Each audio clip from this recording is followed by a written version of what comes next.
এরকম কলেজের ডেপুটেশন না, এটাকে আমি ডেপুটেশন বলবো না, কিন্তু সেটা ছিল একটা আমাদের ওপর একটা, আমি বলবো আমরা সব টিচার্সরা যেটা আমরা একটু ভয়ই পেয়েছি যে এইভাবে দরজায় লাথি দিয়ে আমাদের পুলিশ ডাকতে বাধ্য হয়েছে।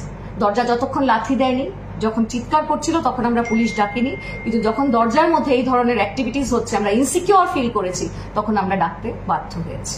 আমরা আমাদের পার্শ্ববর্তী বিধানসভা বাধারঘাট মন্ডল যুব মোর্চার সভাপতি দেবব্রত ভাই এবং আমি রামঠাকুর কলেজের প্রিন্সিপাল ম্যাডাম যিনি রয়েছেন পাপড়ি দাস মহোদয়, ওনার সঙ্গে আমরা সূর্যবীনগর, বাধারঘাট এবং বর্দোয়ালি আমরা 3 বিধানসভা থেকে আমরা প্রতিনিধিত্ব করে আমরা এসেছি কথা বলতে, যাতে করে আমাদের যারা যারা যে সকল ছাত্রছাত্রীরা যারা ভর্তি হতে পারেননি ওদেরকে কিভাবে এডমিশন করানো।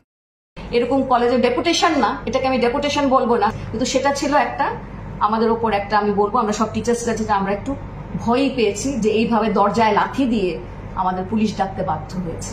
দরজা যতক্ষণ লাথি দেয়নি, যখন চিৎকার করছিল তখন আমরা পুলিশ ডাকিনি, কিন্তু যখন দরজার মধ্যে এই ধরনের অ্যাক্টিভিটিস হচ্ছে আমরা ইনসিকিউর ফিল করেছি তখন আমরা ডাকতে বাধ্য হয়েছি। অবশ্যই নিন্দনীয়, এবং আমার সব টিচাররা খুব স্কেয়ার্ড ছিলেন, ভীষণ ভয় পেয়েছেন। আমার একজন টিচার অসুস্থ হয়ে পড়েছেন এখানে, যখন এইভাবে ওনারা আমার জন্যই রুমে এসছেন, যখন শুনেছেন এরকম ঘটনা হয়েছে, ম্যাডাম অসুস্থ হয়ে পড়েছিল। তারপরে যাই হোক, ওনারা আসার পরে আমাদের দরজা লক করে দেওয়া হয়েছিল, ওনারা দরজাটা খুলেছে, তারপরে ম্যাডামকে আমরা বলেছি যেতে। তো সবাই একটু ভয়ই পেয়েছে, তখন আমরা বুঝতে পারি। কারা কারা এসেছিল, কোন দল থেকে এসেছিল এটা তো বলতে পারবো না। কোন ছেলেরা এসেছিল, আপনার এখানের ছেলে না আপনার কলেজের ছেলে? কিছু কলেজ স্টুডেন্টও ছিল আর আউটসাইডারও ছিল, যেটা আমরা দেখেছি, যেহেতু আমাদের এই রুমে ক্যামেরা আছে, অডিও ভিডিও সবকিছুই রেকর্ডিং আছে, তো আমরা সবাই এখানে বসে দেখেছি। তো আউটসাইডারও ছিল, কিছু কলেজ স্টুডেন্টও ছিল, যারা 4th পড়ছে, যাদের এখানে এক্সাম চলছে, এরকম গ্রুপের স্টুডেন্টও ছিল যারা 6th সেমিস্টারে আছে। এটা হচ্ছে এখন যে ভর্তিটা হচ্ছে সেটা হচ্ছে পুরোপুরি অনলাইন প্রসিডিউরে ভর্তিটা হচ্ছে সামাদ পোর্টাল দিয়ে।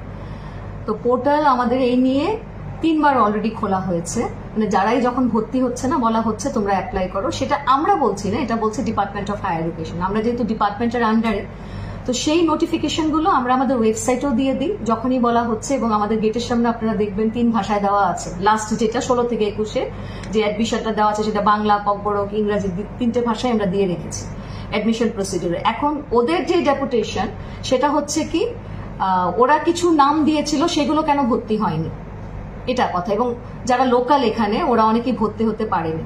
তো যেটা ডেপুটেশন আমাদের কাছে এসছিল সেটা আমরা অলরেডি হায়ার এডুকেশনকে দিয়েছিলাম, বলেছিলাম কনসিডার করার জন্য। হয়তো হায়ার এডুকেশন একটা কনসিডার করবে, কিন্তু যেহেতু অনলাইন প্রসিডিওর চলছে এখনো, তো সেই কারণে হায়ার এডুকেশন এক্ষুনি ধরেনি। অনলাইন প্রসিডিওরটা যখন অনলাইনেই চলবে, কিন্তু যখন পুরোপুরি কমপ্লিট হয়ে হয়তোবা সেই লিস্টটাকে ধরার কথা ছিল। তো এটা হচ্ছে মেইন। তো ওদের মেইন কথা হচ্ছে এই ডেপুটেশন দিতে এসে আপনারা হয়তো দেখেছেন আপনার আমাদের দরজাতে লাথি, এরকম কলেজের ডেপুটেশন না, এটাকে আমি ডেপুটেশন বলবো না, কিন্তু সেটা ছিল একটা আমাদের ওপর একটা, আমি বলবো আমরা সব টিচার্সরা যেটা আমরা একটু ভয়ই পেয়েছি যে এইভাবে দরজায় লাথি দিয়ে আমাদের পুলিশ ডাকতে বাধ্য হয়েছে। দরজা যতক্ষণ লাথি দেয়নি, যখন চিৎকার করছিল তখন আমরা পুলিশ ডাকিনি, কিন্তু যখন দরজার মধ্যে এই ধরনের অ্যাক্টিভিটিস হচ্ছে আমরা ইনসিকিউর ফিল করেছি তখন আমরা ডাকতে বাধ্য হয়েছি।